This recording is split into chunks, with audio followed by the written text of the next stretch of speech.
Hello बच्चों, क्या हाल चाल आपका। हमारा प्यारा सा चैनल आरडी क्लासेज में फिर एक नया वीडियो अपलोड होने जा रहा है। आप पिछले वीडियो को देखेंगे तो आप इस वीडियो को अच्छे से समझ पाएंगे।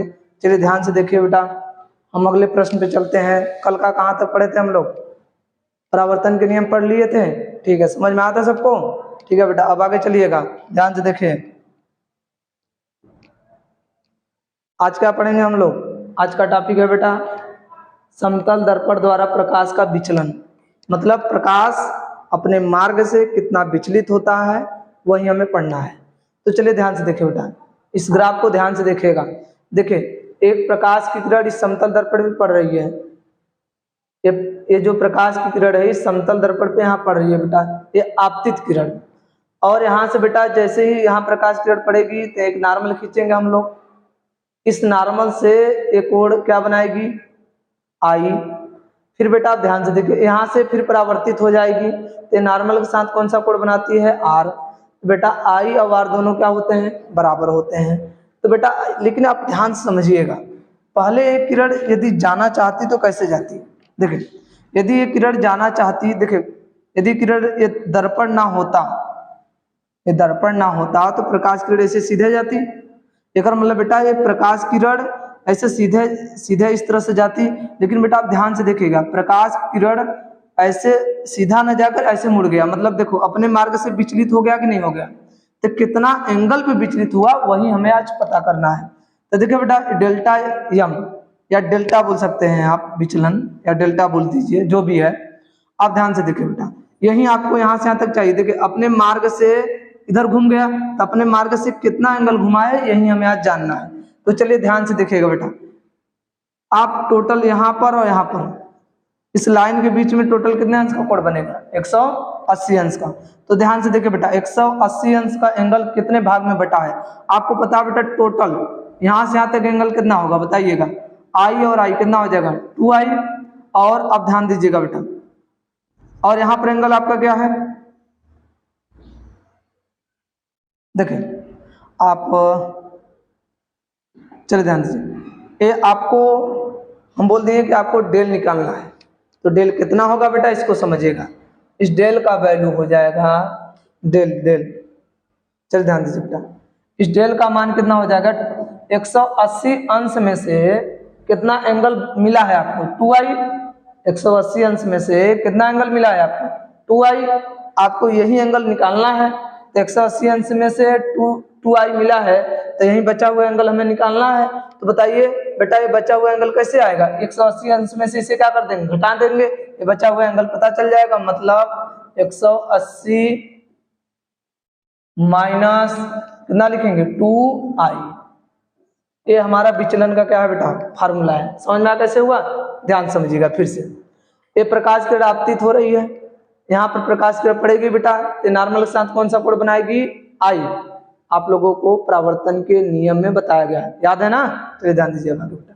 इधर देखिए बेटा, ये प्रकाश किरण फिर यहाँ से जैसे परावर्तित हो जाएगी, तो बेटा जब परावर्तित होगी तो नॉर्मल के साथ कौन सा कोण बनाएगी? आर। और ये जो आर एंगल है वो क्या होता है? आई के क्या होता है? बराबर होता है। अब देखो बेटा, यदि प्रकाश किरण यदि दर्पण ना होता तो प्रकाश किरण ऐसे सीधा जाती? क्यों जाती ना? ठीक है, ये प्रकाश किरण ऐसे ही सीधा जाती बेटा, लेकिन ये दर्पण होने की वजह से प्रकाश किरण क्या हो गया? ऐसे अपने मार्ग से देखिए इतना एंगल क्या हो गया? विचलित हो गया। अपने मार्ग से इतना एंगल विचलित हो गया। तो बेटा ये एंगल कितना विचलित होगा है यही हमें जानना है।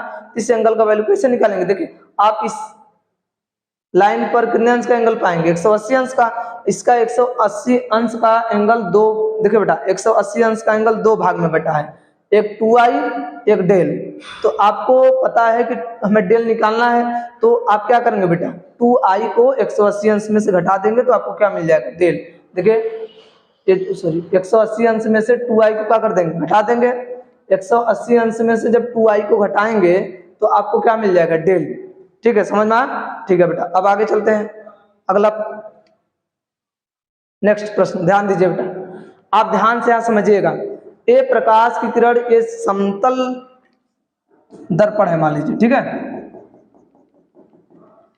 जब प्रकाश किरण समतल दर्पण पे अभिलंबवत पड़ेगी, कैसा?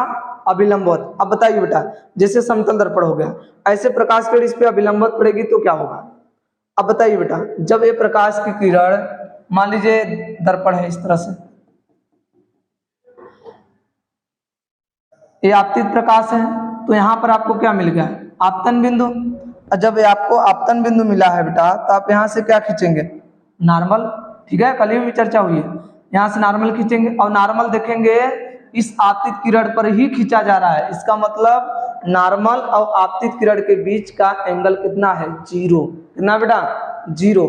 तो आपको पता चल गया यहाँ एंगल कितना बना है, 0। तो आर भी आपका कितना होगा, 0। आई 0 तो आर भी क्या होगा, 0। तो हमें पूछ रहा है कि यहाँ पर विचलन कोण कितना होगा, ये प्रकाश अपने मार्ग से कितना विचलित होगी। तो चलिए ध्यान से देखिए बेटा, कितना विचलित हो रही है। डेल बराबर 180 माइनस 2i, डेल बराबर 180 माइनस 2i के वैल्यू 0। तो डेल बराबर बेटा 180 माइनस 0, तो डेल बराबर कितना आ गया आपका, 180। मतलब ये दर्पण ना होता, क्या ना होता, दर्पण, ये समतल दर्पण ना होता तो प्रकाश की किरण एकदम सीधा ही जाती। तो बेटा ये प्रकाश किरण सीधा ना जाके एकदम, देखिए जाना चाहती प्रकाश किरण, ये समतल दर्पण ना हो तो प्रकाश किरण ऐसे सीधा जाती, लेकिन बेटा ये समतल दर्पण होने की वजह से प्रकाश किरण देखिए विचलित हो गया, जाना चाहती थी सीधा, विचलित हो गया बेटा, देखिए इस तरह से ऊपर चला गया। तो कितने एंगल पे विचलित हुआ, 180 एंगल पर। समझ में आया सबको, ठीक है बेटा। अब अगला प्रश्न में चले ध्यान दीजिएगा, ये समझ में आ गया नहीं आप लोगों को, क्योंकि देखिए बेटा जैसे प्रकाश किरण यहाँ पड़ेगा, आपतन बिंदु मिलेगा, कल ही बात बताए थे, याद है ना, आपतन बिंदु मिलेगा। जब ये आपतन बिंदु मिलेगा तो आपतन बिंदु से क्या खींचेंगे, क्या खींचेंगे, नॉर्मल। नॉर्मल बेटा इस आपतन बिंदु, आपतित जो किरण है उसी पे खींचा जाएगा। आपतित किरण और नॉर्मल के बीच में कोई जगह बच रहा है नहीं ना, तो एंगल कितना होगा, 0। आपतित एंगल 0, देखो आपतित किरण है ना, तो आपतन कोण जो है क्या है, 0 है, परावर्तन कोण भी क्या होगा, 0।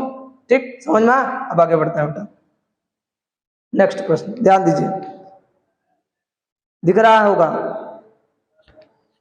यहां पर एंगल क्या बन रहा है,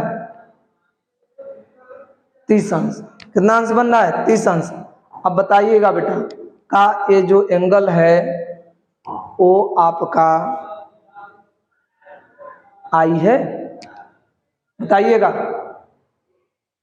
क्या है, आई है नहीं, क्योंकि बेटा ये जो एंगल है वो आपतित किरण और नॉर्मल के बीच का नहीं है। ठीक, ये पृष्ठ और नॉर्मल के बीच का है, इसका मतलब सॉरी, पृष्ठ और आपतित किरण के बीच का है, इसका मतलब ये जो एंगल है वो आई नहीं है। क्या बेटा, एंगल हमारा आई नहीं है। जब ये एंगल आई नहीं है तो हमें एंगल आई निकालना पड़ेगा। क्या करना पड़ेगा, एंगल आई निकालना पड़ेगा। अब एंगल आई निकालने के लिए बेटा ये आपतन बिंदु है, यहां से क्या खींचेंगे, अभिलंब। ये जो नॉर्मल है इस पृष्ठ के साथ कितना अंश का कोण बनाएगा, कितने अंश का बनाएगा, 90 अंश का। अब बताइए बेटा 90 अंश में से कितना एंगल बना हुआ है, 30 अंश, बचा हुआ एंगल कितना होगा, 60 अंश। कितना होगा बेटा, 60 अंश। आई मिल गया, कितना अंश, 60 अंश। फॉर्मूला क्या होता है, विचलन, डेल बराबर 180 माइनस 2i। तो बताइएगा, लिखेंगे 2i, तो डेल बराबर 180 माइनस 2 इंटू 60।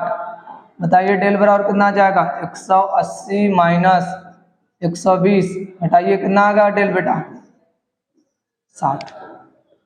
समझ में आया, कितने एंगल से वो विचलित होगी, 60। ठीक, प्रश्न समझ में आया। अब आगे बढ़े, यहाँ पर जो बेटा आई करके लिखा गया था ऐसे इस तरह से, जो कि हम मिस्टेक कर दिए थे, इसको हटा दीजिए, ये हमारा आपतन। ठीक, समझ में, आगे बढ़ते हैं बेटा।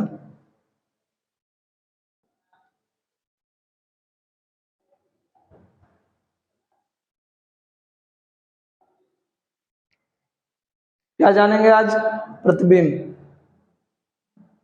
प्रतिबिंब क्या होता है बेटा, ध्यान से समझिएगा। प्रतिबिंब किसी वस्तु से चलने वाली प्रकाश की किरणें। कोई वस्तु होगा उसी से तो प्रकाश की किरणें चलेंगी। क्या बोलेंगे बेटा? किसी वस्तु से चलने वाली प्रकाश की किरणें परावर्तन अथवा अपवर्तन के पश्चात, परावर्तन अथवा अपवर्तन के पश्चात जिस बिंदु पर क्या होती हैं? मिलती हैं।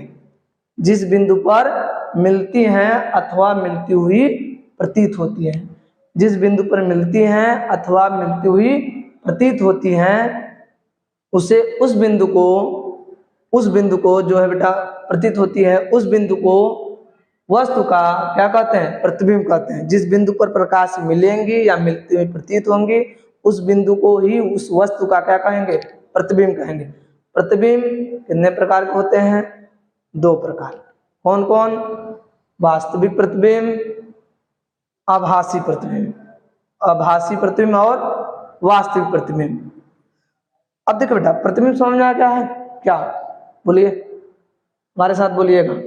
प्रतिबिंब किसी वस्तु से चलने वाली प्रकाश की किरणें परावर्तन अथवा अपवर्तन के पश्चात जिस बिंदु पर मिलती हैं अथवा मिलती हुई प्रतीत होती हैं। जिस बिंदु पर मिलती हैं अथवा मिलती हुई प्रतीत होती हैं उस बिंदु को वस्तु का क्या कहते हैं? प्रतिबिंब कहते हैं। और प्रतिबिंब कितने प्रकार के होते हैं? 2 प्रकार। कौन कौन बेटा? वास्तविक प्रतिबिंब, आभासी प्रतिबिंब। ठीक, समझ में आया?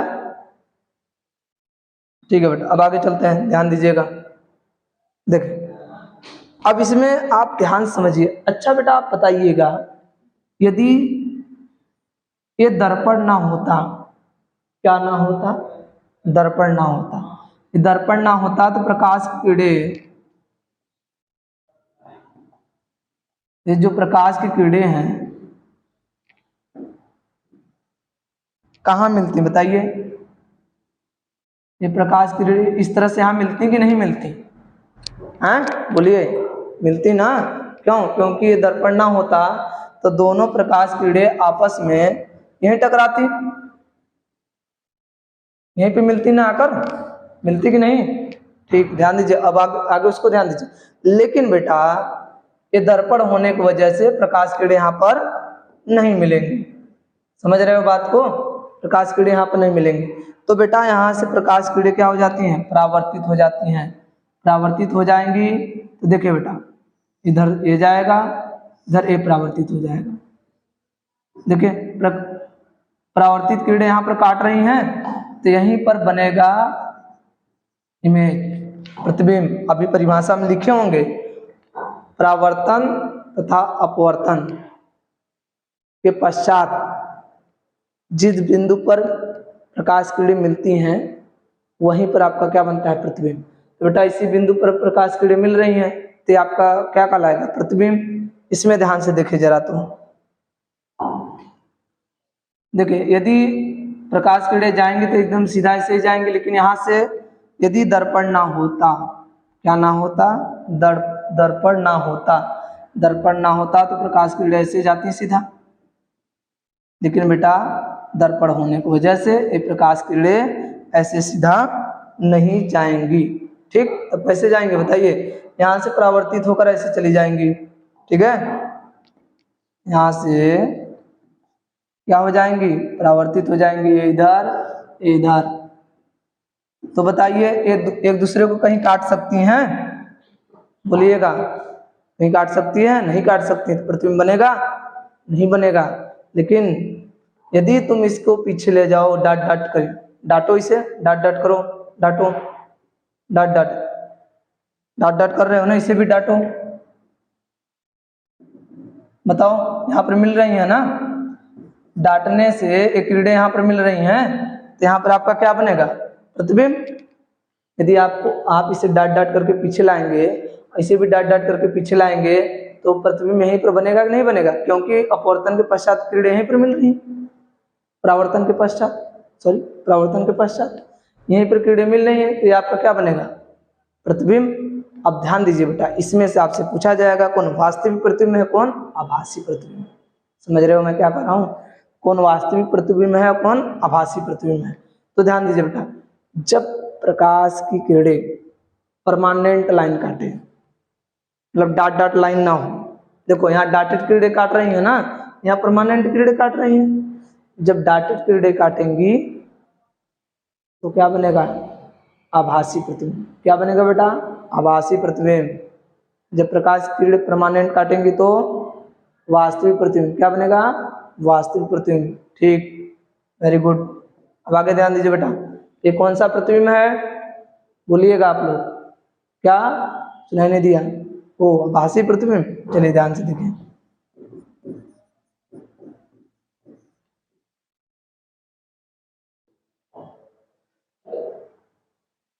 और ये बताइए क्या है, वास्तविक प्रतिबिंब।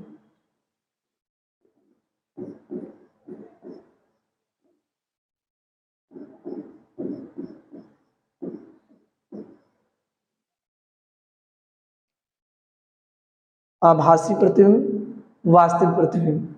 ठीक, आभासी प्रतिबिंब, आभासी, सी, सी मतलब सीधा, आभासी, सी मतलब सीधा, मतलब आभासी प्रतिबिंब क्या बनती हैं, सीधा। आभासी प्रतिबिंब सदैव क्या बनती हैं बेटा, सीधा। आभासी प्रतिबिंब सदैव क्या बनती हैं, सीधा। ठीक, आगे ध्यान दीजिए बेटा, ये क्या है आपका, वास्तविक प्रतिबिंब। वास्तविक प्रतिबिंब सदैव क्या बनती हैं, वास्तविक प्रतिबिंब सदैव बेटा बनती हैं उल्टा। क्या बनती हैं, उल्टा। ये आपका उल्टा। समझ में आया सबको, वास्तविक प्रतिबिंब उल्टा बनती है सदैव, आभासी प्रतिबिंब सदैव सीधा बनती है। ठीक है, समझ में आया था ना। ठीक है बेटा, अब आगे बढ़ते हैं, ध्यान दीजिएगा।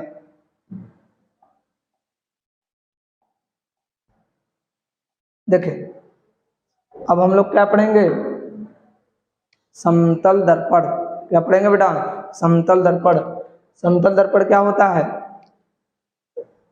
वह दर्पण जिसका परावर्तक पृष्ठ समतल होता है उसे क्या कहते हैं, समतल दर्पण। परावर्तक पृष्ठ का मतलब जहां पे प्रकाश, जहां से प्रकाश किरणें रिफ्लेक्ट होती है, मतलब परावर्तित होती हैं, वो उसी को हम लोग क्या कहते हैं, परावर्तक पृष्ठ। कौन सा पृष्ठ, परावर्तक पृष्ठ। मतलब एकदम प्लेन, प्लेन पृष्ठ रहे, वही हमारा क्या कहलाता है, परावर्तक पृष्ठ। अभी बेटा हमारा समतल दर्पण समझ में आया। समतल दर्पण क्या है, वह दर्पण जिसका परावर्तक पृष्ठ समतल होता है उसे क्या कहते हैं, समतल दर्पण कहते हैं। चलिए देखिए बेटा, समतल दर्पण समझ में आया सबको। ठीक है, अब आगे बढ़ते हैं। अगला हेडिंग है बेटा, समतल दर्पण द्वारा प्रतिबिंब बनना। समतल, इसके द्वारा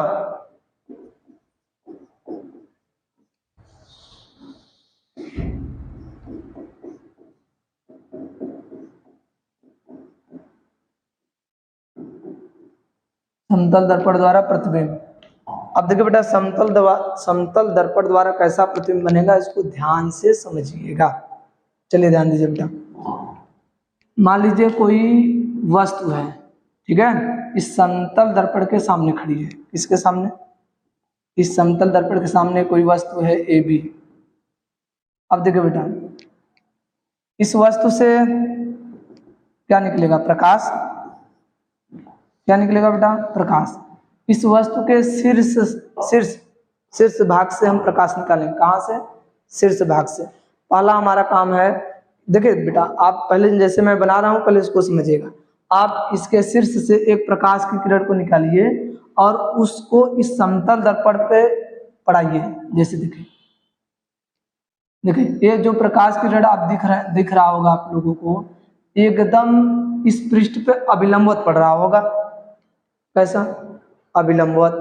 अब ध्यान देना बेटा, ये प्रकाश की किरण जब इस पृष्ठ पे पड़ेगा तो परावर्तित होगा, तो एकदम अभिलंबवत पड़ रहा है।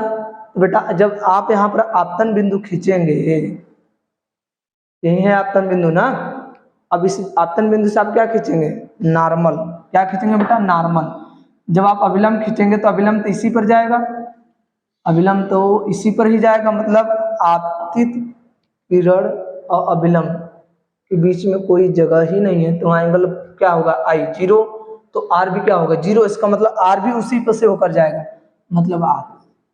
तो देखिए आपतित किरण, परावर्तित किरण, एक किरण देखिए यहाँ जैसे प्रकाश किरण यहाँ पड़ेगा रिफ्लेक्ट होकर बेटा इधर जाने लगा। एक प्रकाश किरण को मैं यहाँ पढ़ा रहा हूँ, ध्यान समझिएगा बेटा। जैसे प्रकाश किरण यहाँ पड़ेगा, यहाँ पर आपको क्या मिलेगा? आपतन बिंदु। क्या मिलेगा बेटा? आपतन बिंदु। ये क्या है आपका? आपतन बिंदु। इस आपतन बिंदु से हमें क्या खींचेंगे? नॉर्मल, मतलब अभिलंब। चलिए देखो बेटा, अभिलंब को खींचिए यहाँ से।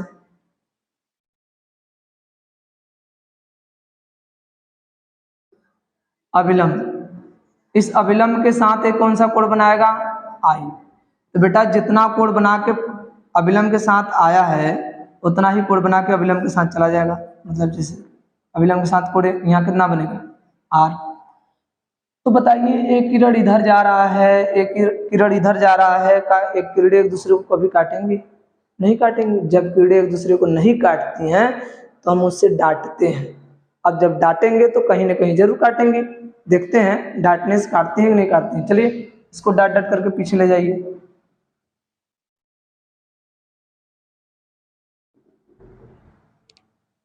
अच्छे से डांटिए भाई, ज्यादा डांट देंगे तो नाराज हो जाएगा। देखिए इसको भी डांट डांट करके पीछे ले जाइए ना। देखिए यहीं पर कीड़े काट रही हैं, जब कीड़े यहीं पर काटेंगी तो यहाँ पर क्या बनेगा आपका? प्रतिबिंब। अभी हम बताए हैं यहाँ पर बनेगा प्रतिबिंब। अब ध्यान से देखिए बेटा, जहाँ कीड़े काटती हैं वहां पर वस्तु का शीर्ष रखते हैं। मतलब ये वस्तु का शीर्ष हो गया, ये पैर हो गया। अब बताइएगा जैसा वस्तु है, देखिए वस्तु का शीर्ष ऊपर है, सिर ऊपर है, तो प्रतिबिंब का सिर कहाँ है? ऊपर। वस्तु का पैर नीचे है तो प्रतिबिंब का भी पैर कहाँ दिख रहा है? नीचे। इसका मतलब बेटा ये हुआ कि समतल दर्पण के द्वारा जो प्रतिबिंब बनता है वो आभासी बनेगा कि वास्तविक? बताइएगा। अभी हम बताए हैं जब डांटेड कीड़े काटेंगी तो कैसा प्रतिबिंब बनेगा? आभासी। कैसा बनेगा? आभासी। तो बेटा यहाँ कौन सा प्रतिबिंब बनेगा? आभासी। आभासी मैं लिखा था नीचे, आभासी प्रतिबिंब सदा सीधा होती है। देखो आभासी प्रतिबिंब कैसा दिख रहा है? सीधा दिख रहा है कि नहीं दिख रहा है? तो बेटा समतल दर्पण द्वारा जो प्रतिबिंब बनता है वो कैसा बनता है? आभासी और सीधा। और देखेंगे वस्तु के बराबर है। देखो जितना बड़ा वस्तु है उतनी बड़ी प्रतिबिंब भी आपको दिख रहा होगा। जितना बड़ा आपको प्रतिबिंब है बेटा, मतलब वस्तु है, उतना बड़ा क्या दिख रहा है आपका? प्रतिबिंब। देखिए ए डैश बी डैश, मतलब वस्तु की लंबाई और प्रतिबिंब की लंबाई दोनों क्या होती हैं? बराबर होती हैं। तो आपको पहला इस ग्राफ से क्या समझ में आया? इस चित्र से कि वस्तु का समतल दर्पण द्वारा जो प्रतिबिंब बनता है वो आभासी, सीधा, वस्तु के बराबर बनता है। समझ में आया? ठीक है बेटा। अब इसके बाद हम नेक्स्ट वीडियो में आप लोगों से बात करेंगे। ये समतल दर्पण द्वारा प्रतिबिंब बनने वाला बात समझ में आया?